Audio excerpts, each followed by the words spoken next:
గ్రామ పంచాయతీ ఎన్నికల్లో 95% స్థానాల్లో విజయం సాధించాలని కాంగ్రెస్ నేతలకు మంత్రి కోమటిరెడ్డి వెంకటరెడ్డి సూచించారు.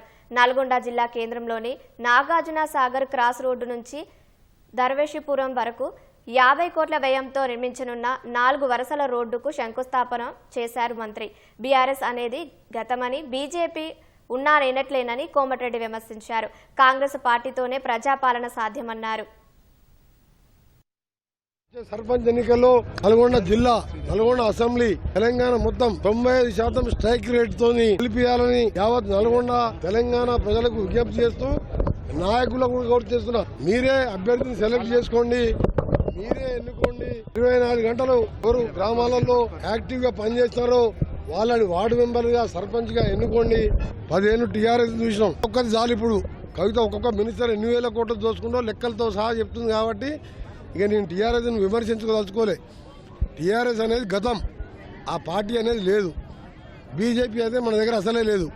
ఉన్నది ఏకైక పార్టీ కాంగ్రెస్. ఈ 3 ఏళ్ళు, వచ్చే 5 ఏళ్ళు, ఆ తర్వాత 5 ఏళ్ళు ఆ విధంగా అధికారంలో ఉండి ఇందిరమ్మ రాజ్యం, సోనియా గాంధీ రుణం తీసుకుంటాం, తెలంగాణ రాదనుకున్న తెలంగాణ వచ్చింది. కాబట్టి ఇవన్నీ చేస్తామని హామీ ఇస్తూ రేపటికెళ్ళే నామినేషన్లు కూడా వేసుకోండి.